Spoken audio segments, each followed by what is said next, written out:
Hello. இன்னைக்கு நாம ஒரு செம்ம சுவாரஸ்யமான விஷயத்த பத்தி அலச போறோம். நேரடியா விஷயத்துக்குள்ள போயிடலாம்.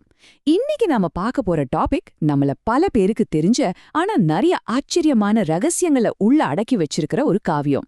அதுதான் பார்க்கடல் கடைப்பு, அதாவது சமுத்திர மந்தன். பழங்காலத்துல பாத்தீங்கன்னா தேவர்களுக்கும் அசுரர்களுக்கும் இடையில ஒரு பெரிய போரே நடந்துட்டு இருந்துச்சு. ஒரு பக்கம் அசுரர்கள் எவ்ளோ பெரிய படையோட வந்தாலும் கடைசியில தேவர்கள் தான் ஜெயிப்பாங்க.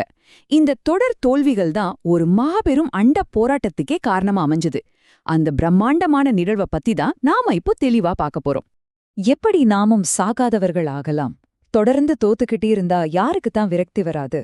அசுரர்களுக்கும் இதே நிலைமைதான். எப்படியாவது தேவர்களை வெல்லணும், சாகாவரம் பெறணும் அப்படிங்கிற ஒரு கேள்வி அவங்க மனசுல எழுந்தது. இந்த ஒரு கேள்விதான் மொத்த கதைக்குமே மிகப்பெரிய திருப்புமுனையா அமைஞ்சுது. அந்த நேரத்துல அசுரர்களோட குருவான சுக்ராச்சாரியார் அவங்களுக்கு ஒரு மாபெரும் ரகசியத்தை சொல்றாரு. அதாவது, பார்க்கடலுக்கு அடியில ஒரு அமிர்தம் ஒழிஞ்சிருக்கு, அத குடிச்சா மரணமே கிடையாது, வயசாகாது, நிரந்தரமா வாழலாம் அப்படின்னு சொல்றாரு. கொஞ்சம் யோசிச்சு பாருங்க, தொடர்ந்து தோத்து துவண்டு போயிருந்த ஒரு படைக்கு இப்படி ஒரு மரணமில்லா பெருவாழ்வு கிடைக்கும்னு தெரிஞ்சா எப்படி இருக்கும்? அசுரர்கள் பேராசையில துள்ளி குதிச்சாங்க. எப்படியாவது அந்த அமிர்தத்தை அடைஞ்சே தீரணும்னு ஒரு முடிவுக்கு வந்தாங்க. பகுதி 1. அமரத்துவம் தேடிய அசுரர்கள். சாகாவரம் தேடி அவங்க என்ன பண்ணாங்கன்னு பாப்போம். இப்போ அசுரர்கள் அமிர்தத்தை எடுக்க முடிவு பண்ணிட்டாங்க. ஆனா ஒரு கடலை, அதுவும் அண்டத்துல இருக்கிற பார்க்கடலை கடையணும்னா சாதாரண விஷயமா என்ன? அது மனிதர்களாலேயோ அசுரர்களாலேயோ ஏன் தேவர்களால கூட தனியா செஞ்சிட முடியாத ஒரு காரியம். அதுக்கு மிகப்பெரிய சக்தியும் வியூகமும் தேவைப்பட்டுச்சு. பார்க்கடலை தனியா கடைவது சாத்தியனே இல்லாத ஒண்ணு. அங்கதான் இந்த மாபெரும் கூட்டணி உருவானது. ஒரு பக்கம் அமிர்தம் வேணுங்கிற பேராசையில அசுரர்கள், மறுபக்கம் அந்த நேரத்துல தேவர்களும் கொஞ்சம் பலவீனமாதான் இருந்தாங்க. இந்த இக்கட்டான சூழ்நிலையில மகாவிஷ்ணு தேவர்கள்கிட்ட ஒரு மாபெரும் வியூகத்தை சொன்னாரு. உங்க எதிரிகளான அசுரர்களோட சேர்ந்தே பார்க்கடலை கடைங்க, சரியான நேரத்துல நான் உங்களுக்கு உதவுவேன் அப்படின்னு உறுதியளிச்சாரு. அசுரர்களோ தேவர்களை யூஸ் பண்ணிக்கிட்டு நாம அமிர்தத்தை எடுத்துடலாம் அப்படிங்கிற ஆசையில உடனே ஓகே சொல்லிட்டாங்க. ஆக மொத்தம் எதிரிகள் 2 பேரும் கைகோர்க்கும் ஒரு விசித்திரமான கூட்டணி அங்க உருவானது. பகுதி 2. பார்க்கடல் கடைப்பு தொடக்கம். சரி, ஆக்ஷன் ஆரம்பிக்கலாமா? எதிரிகள் 2 பேரும் ஒன்னு சேர்ந்துட்டாங்க. ஆனா ஒரு மாபெரும் கடலை எப்படி கடையிறது? வீட்ல தயிர் கடைய ஒரு சின்ன மத்து போதும். ஆனா இது பார்க்கடல். இது ஒரு மிகப்பெரிய புராண காலத்து பொறியியல் அற்புதம்னே சொல்லலாம். இந்த பிரம்மாண்டமான அமைப்பை கொஞ்சம் கற்பனை பண்ணி பாருங்க. முதல்ல கடலை கடைய மந்தரமலை அப்படிங்கிற ஒரு பிரம்மாண்ட மலைய மத்தா பயன்படுத்தினாங்க. 2வதா கயிறா பயன்படுத்த வாசுகி அப்படிங்கிற மகா பாம்பா அழைச்சாங்க. அசுரர்கள் வாசுகியோட தலைப்பகுதியும் தேவர்கள் அதோட வால் பகுதியும் பிடிச்சுக்கிட்டு கடைய ஆரம்பிச்சாங்க. ஆனா அங்கதான் ஒரு பெரிய சிக்கல் வந்தது. அந்த பிரம்மாண்ட மலை கொஞ்சம் கொஞ்சமா கடலுக்குள்ள மூழ்க ஆரம்பிச்சுது. அப்போதான் மகாவிஷ்ணு கூர்ம அவதாரம், அதாவது ஒரு பெரிய ஆமை வடிவத்தை எடுத்து கடலுக்கடியில போய் மந்திரமலைய தன் முதுகுல தாங்கி பிடிச்சாரு. இது உண்மையிலேயே ஒரு அற்புதமான மெக்கானிசம் இல்லையா? பகுதி 3. ஆலகால விஷமும் அதிசயங்களும். இப்போ மலை மூழ்காம நிக்குது. கடைப்பு ரொம்ப தீவிரமா நடந்துட்டு இருக்கு. கடல் அதோட ரகசியங்களை ஒவ்வொன்னா வெளிக்கொண்டு வர தொடங்குது. எந்த ஒரு பெரிய முயற்சியிலையும் ஆரம்பத்துல சில நன்மைகளும் எதிர்பார்க்காத சில ஆபத்துகளும் வெளிவர்றது சகஜம்தானே? பார்க்கடல் கடைப்புலயும் அதுதான் நடந்தது. இங்க வேகம் கூடிக்கிட்டே போகுது. முதல்ல காமதேனு பசு, உச்சஸ்ரவஸ் அப்படிங்கிற வெள்ளை குதிரையெல்லாம் வருது. அதுக்கப்புறம் ஐராவதம்ங்கிற பிரம்மாண்ட வெள்ளையான, கௌஸ்துபமணி, பாரிஜாத மரம், இப்படி பல அற்புதமான பொருட்கள் வெளிவருது. எல்லாமே ரொம்ப நல்லாதான் போயிட்டு இருந்துச்சு. ஆனா திடீர்னு ஒரு பெரிய திருப்பம். கடல்லேந்து பயங்கரமான கரும்புகையோட ஆலகால விஷம் பீறிட்டு வெளியே வந்தது. அந்த விஷத்தோட வெப்பத்துல உலகமே எரிய ஆரம்பிச்சுது. தேவர்களும் அசுரர்களும் மரண பயத்துல அலறியடிச்சு ஓட ஆரம்பிச்சுட்டாங்க. உலகமே அழிய போற அந்த ஒரு இருண்ட தருணத்துல சிவபெருமான் உலக காக்க முன்வர்றாரு. அவர் அந்த கொடிய விஷத்தை தன்னோட கையில ஏந்தி அப்படியே பருகிட்டாரு. ஆனா அந்த விஷம் தன் வயிற்றுக்குள்ள போயிடக்கூடாது அப்படிங்கறதுக்காக அதை தன் கழுத்திலே நிறுத்திக்கிட்டாரு. அவரோட இந்த தியாகத்தால தான் அவருக்கு நீலகண்டன் அப்படிங்கிற பேரே வந்தது. சிவபெருமானோட இந்த மாபெரும் செயல்ல தான் அண்டம் அழிவிலிருந்து தப்பிச்சது, மீண்டும் அமைதி திரும்பிச்சு.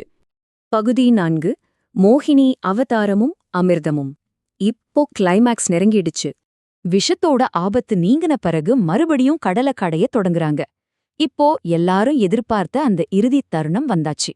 முதல்ல மகாலட்சுமி தேவி கடல்ல இருந்து ரொம்ப அழகா வெளிவர்றாங்க. லக்ஷ்மி தேவி மகாவிஷ்ணுவை தேர்ந்தெடுத்து அவருக்கு மாலை அணிவிக்கிறாங்க.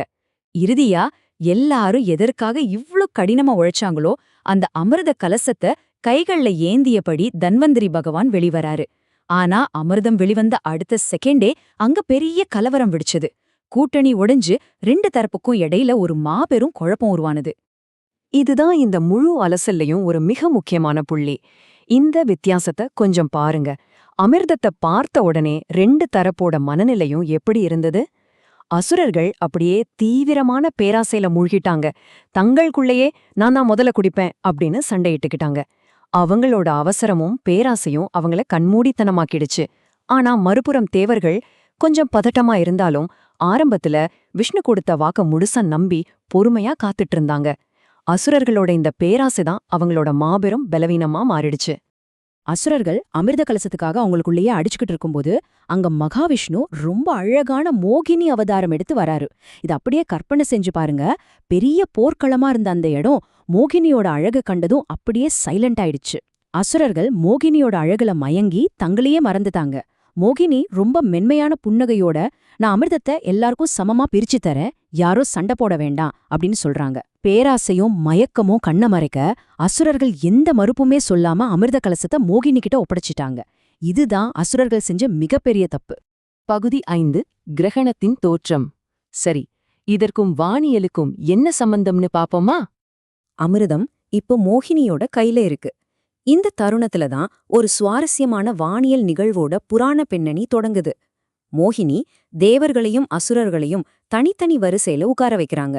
அசுரர்கள் அவளது அழகுல மயங்கி அமைதியா உட்கார்ந்திருக்காங்க. அந்த வேளையில மோகினி ரொம்ப தந்திரமா அமிர்தத்தை தேவர்களுக்கு மட்டும் ரகசியமா பரிமாற தொடங்குறாங்க. அசுரர்களுக்கு இது துளியும் தெரியல. அவங்க ஏமாற்றப்படுறாங்க.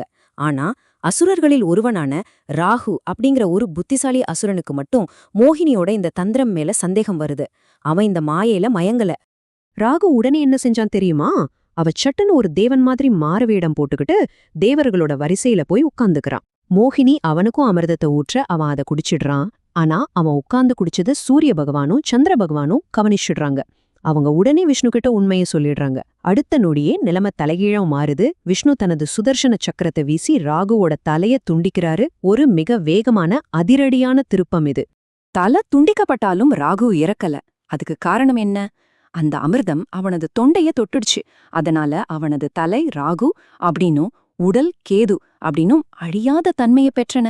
தன்னை காட்டி கொடுத்த சூரியனையும் சந்திரனையும் பழிவாங்க ராகுவோட தலை அவங்கள துரத்தி விழுங்க முயற்சிக்குது அப்படின்னு புராணங்கள் சொல்லுது. நாம இன்னைக்கு பாக்குற கிரகணம் அப்படிங்கிற வானியல் நிகழ்வுக்கு இதுதான் புராணங்கள்ல சொல்லப்படுற காரணம். அறிவியல் ரீதியா இது ஒரு வானியல் நிகழ்வு தான். ஆனா கலாச்சார ரீதியா இது எவ்வளவு சுவாரஸ்யமா இணைக்கப்பட்டிருக்குன்னு பாருங்க. பகுதி 6 பேராசையின் விளைவு. நாம இப்போ கதையோட முடிவுக்கு வந்துட்டோம். அண்டத்தையே உலுக்கிய இந்த பார்க்கடல் கடைப்பு முடிவுக்கு வந்துடுச்சு. தேவர்கள் அமிர்தத்தை பெற்றுட்டாங்க. பலம் வாய்ந்த அசுரர்களோட வீழ்ச்சிக்கான உண்மையான காரணத்தை நாம இப்போ தெளிவா பார்க்கலாம். உடல் பலத்திலையும் சரி, படைகளோட பலத்திலையும் சரி, அசுரர்கள் யாருக்கும் சளைத்தவர்கள் கிடையாது. தேவர்களை விட ரொம்ப பலம் வாய்ந்தவர்கள் அவங்க. ஆனா அவங்க தோத்து போனாங்க. அமிர்தத்தை முற்றிலுமா இழந்துட்டாங்க. அவங்கள வீழ்த்தியது தேவர்களோ மகாவிஷ்ணுவோ கிடையாது. அவங்கள வீழ்த்தியது அவங்களோட சொந்த பேராசை, அகந்தை மற்றும் பொறுமையின்மைதான். அந்த அமிர்தத்தை பார்த்தவுடன் அவங்க காட்டிய அவசரமும் மோகினியை கண்டதும் அடைந்த மயக்கமும் தான் அவங்கள வெற்றியிலிருந்து ரொம்ப தூரம் தள்ளி வச்சிடுச்சு. அதிக பேராசை மனிதனை வெற்றியிலிருந்து தள்ளிவிடும். அறிவும் அமைதியும் உள்ளவர்களே இறுதியில் வெல்வார்கள். இதுதான் இந்த முழு காவியத்தோட இறுதிச் செய்தி. தேவர்கள் பொறுமையா இருந்தாங்க, வென்றாங்க. அசுரர்கள் பலமா இருந்தும் பேராசையால தோற்றாங்க. இதேதோ புராணங்களுக்கு மட்டுமான பாடம் இல்லங்க. நாமும் நம்ம அன்றாட வாழ்வில பல இலக்குகளை துரத்திட்டு இருக்கோம். நம்ம பலத்தை விட நம்மளோட பொறுமையும் விவேகமும் பேராசையற்ற தன்மையும் தான் நம்மளோட இறுதி வெற்றியை தீர்மானிக்குதா? கொஞ்சம் சிந்தித்து பாருங்க. இதோடு இந்த விளக்க உரையை நாம நிறைவு செய்வோம். அடுத்த ஒரு சுவாரஸ்யமான தலைப்புல உங்களை சந்திக்க நன்றி.